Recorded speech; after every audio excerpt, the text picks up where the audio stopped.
Isa, dalawa, tatlo.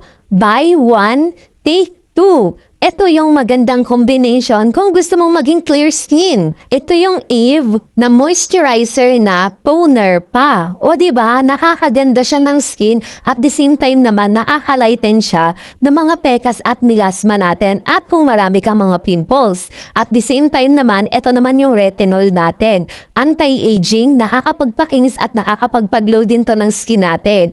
Lalo na kung napapansin mo, nagkakaedad na yung face natin. May wrinkles or fine lines ka na.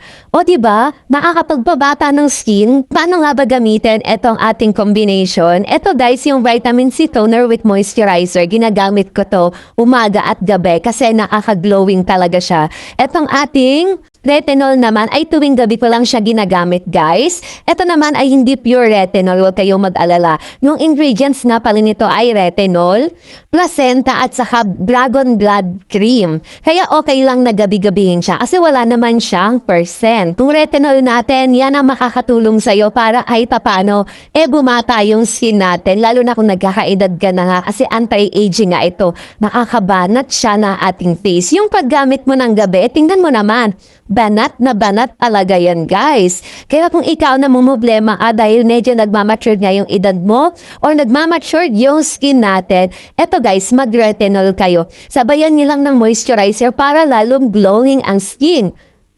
So, bali, tatlo yung marireceive mo ha. Buy one, take two tayo. Ilalagay ko yung link sa yellow basket.